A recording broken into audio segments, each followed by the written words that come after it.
I started with this bodysuit and this tulle skirt because I actually tried the entire outfit on last night just so I wouldn't have to put this on after I've put my base outfit on. So I don't have a petticoat, so this tulle skirt will have to do. So yeah, the base layers. And okay, so next I added this skirt that I've had for a really long time, maybe middle school.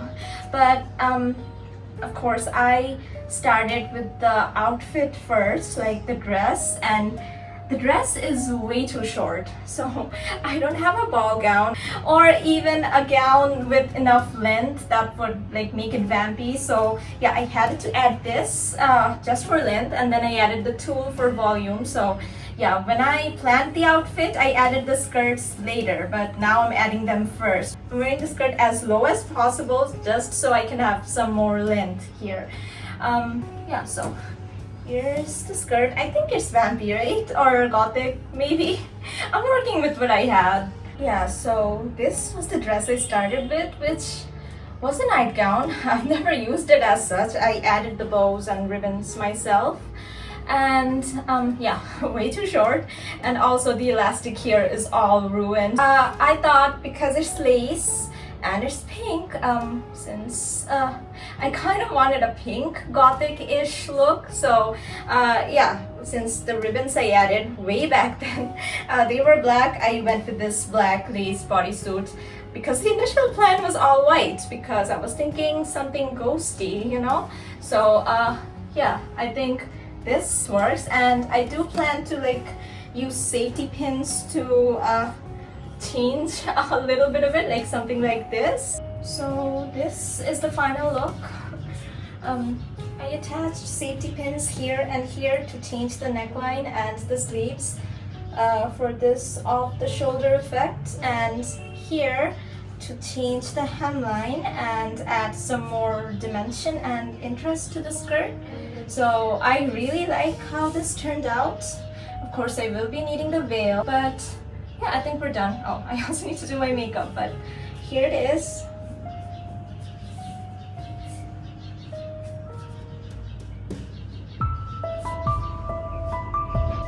So here I started doing my makeup. I'm starting with a primer just so the makeup stays on.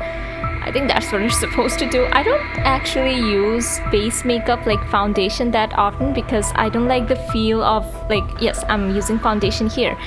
Yeah, I don't like how it feels on my skin because where I live the weather is always very hot and humid. So yeah, the less stuff on my face the better. I don't even like wearing jewelry for this, but yeah, it doesn't really matter what foundation I'm using because I'm not really trying to sell you anything. I mostly use drugstore or off-brand stuff, but yeah, and I also apply using my hands and not a brush or anything like that because I feel like okay, I'm using a brush here, but yeah, so setting powder. Here I was talking to the person behind the camera asking if I look ghostly enough. Okay, so yeah, a broken palette, and here I was attempting white eyeshadow and it did look white, right? But the corner I was standing in is so dark, and I also wear glasses in real life, so yeah, I couldn't see, so I kept patting it on because I thought it wasn't showing up white, but it clearly was. And then I went in with purple, which was contaminated because this was a broken palette with the green, so it came out a bit muddy, but I do fix it later.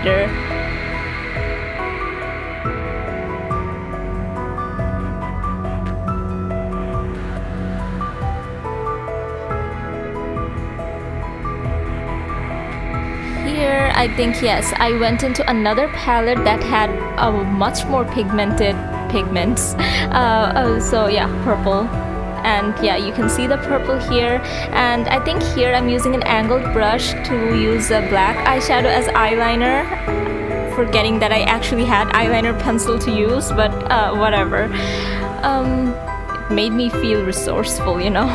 And then yeah, after all of this I used this loose it's not loose, it's still pressed glittery purple shadow, which makes me wonder if the previous steps were necessary at all. But like, yeah, this was the most pigmented of all the shadows I used. And then lip oil, because I wanted to do a doe-in lip, like you'll see, but I did look up a tutorial and they used concealer.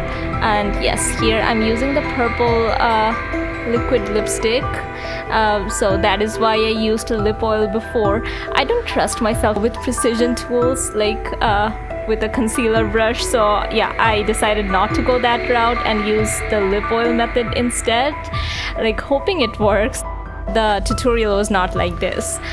And after this, I think I go back and add more lip oil because I wasn't happy with how it looked. Okay, yeah, first pat, of course.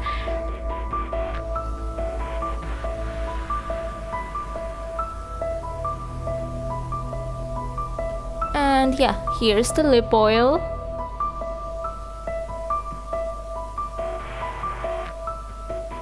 I think I do like how it came out, and then I added some highlighter. Do ghosts need highlighter? Maybe if you're walking through a graveyard and flashing your flashlight, you need to see the ghost, right? And then mascara, which is really hard for me, not as hard as using eyeliner pencils, like liquid eyeliner, graphic liners, because I wear glasses, so I have to get really close to the mirror. But yeah, I did manage, I think.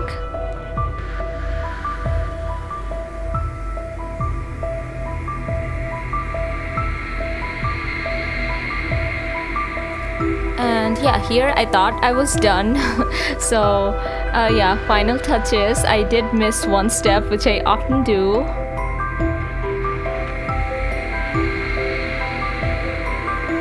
But yeah, like the makeup is basically done.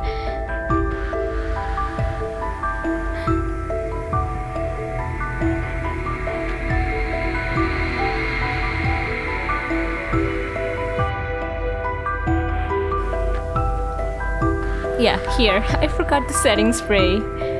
I always seem to forget this, but yeah. And yeah, here it is. Drying.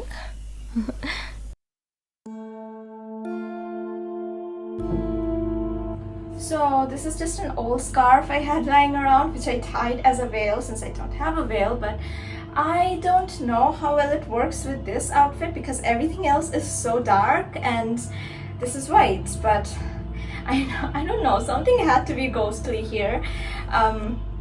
So yeah, this is the veil I'm using, and I do want to add some jewelry, so yeah. I really like these earrings. I think they're gothic, but yeah, you probably can't tell because of my hair, but it's fine, I'll know. So, there's one. And here's the other one. Okay, yeah, so those were the earrings, and I don't know, this might ruin the look, but got this necklace with Queen Elizabeth on it. So yeah, which is spooky because she's dead. So yes,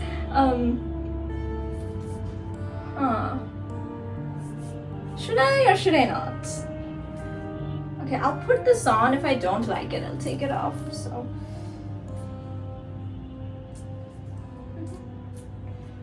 okay, I'll pin this part back, and yeah, I think this is the look. And wait,